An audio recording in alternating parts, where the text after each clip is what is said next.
कभी लगता है ज़िंदगी रुक गई है, सब कुछ उलझ गया है और कोई समझाने वाला नहीं है। शायद तुम थक गए हो अपनी फीलिंग्स सबको समझाते-समझाते। शायद तुमने सबको खुश करने की कोशिश में खुद को ही भुला दिया है। पर सुनो, तुम्हारा दर्द सिर्फ़ तुम्हारा नहीं, किसी और के दिल में भी वही खामोशी है, किसी और की रातों में भी वही तन्हाई है। तुम अकेले नहीं हो और तुम्हारा वक़्त बदलेगा, ये याद रखना। बस थोड़ा और मैं जब-जब उदास होती हूँ और खामोशी से एक जगह बैठ जाती हूँ, तो मुझे लगता है कि मेरे अंदर से कोई ये अल्फ़ाज़ मुझसे कह रहा है, मुझे दिलासा दे रहा है। जब दिन भर की थकावट, दिन भर के काम-काज के बाद आप थक हार के बैठते हैं, तो अपने अंदर के इंसान से कुछ बात किया करें। उससे पूछा करें कि वो कैसा है। तन्हाई, डिप्रेशन, मायूसी, ये सब आपको अंदर ही अंदर खोखला कर देते हैं। आपको चाहिए कि आप अपने आप से बात करें। हम दूसरों का कंधा क्यों ढूँढते हैं? क्यों हमें दूसरों की ज़रूरत होती है? क्यों हमें कोई ऐसा चाहिए जो हमसे बात करे? नहीं, हम बहुत हैं अपने लिए। आपके सबसे अच्छे दोस्त, आपका सबसे अच्छा साथी आपकी अपनी ज़ात है। जितना अच्छा आप अपने आप के लिए सोच सकते हैं, इतना कोई नहीं सोच सकता। मैं अक्सर ये बात सोचती हूँ कि कोई इंसान कितना ही अकेला हो सकता है।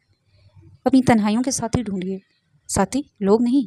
क्योंकि आजकल किसी के पास इतना वक़्त नहीं है कि कोई आपसे बात करे, आपकी बातें सुने। हर इंसान के अपने बहुत सारे मसाइल होते हैं, अपनी बहुत सारी परेशानियाँ होती हैं। 100 में कोई चंद एक लोग ऐसे होंगे जो अपनी परेशानियों को भुलाकर आपसे बात करेंगे, ठीक है? आपसे आपका दुःख-सुख बाँटेंगे, ठीक है? आपसे पूछेंगे आप कैसे हैं, क्यों है, क्या है? लेकिन हर बंदा ऐसा नहीं होगा और आपके इर्द-गिर्द तो बिल्कुल भी नहीं होगा। तो बेहतर ये है कि अपनी आदत बदलें। आप परेशान हैं, ठीक है? कोई किताब पढ़ लें, सबसे बेहतरीन किताब तो कुरान मजीद की तिलावत है। यानी कि आप जब-जब परेशान हों, मुसल्ला बिछा लें, उसके ऊपर कुरान मजीद खोलें, यकीन जानें आपको इतना सुकून मिलेगा कि आप अपनी सारी टेंशन्स भूल जाओगे।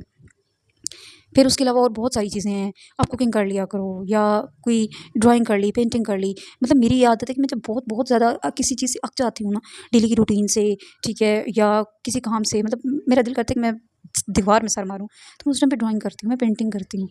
मतलब ये मेरी बहुत रेयर हॉबी है। मैं बहुत कम करती हूँ लेकिन मैं करती हूँ और उससे मुझे इंटरनली खुशी मिलती है, मुझे सुकून मिलता है। मतलब मैं चाहती हूँ कोई मेरे पास ना हो और मैं किसी मंज़र को अपने कैनवस पे उतारूँ और मैं बस और वो चंद लम्हों की एक्टिविटी और मुझे हर चीज़ से वो बाहर निकाल देती है।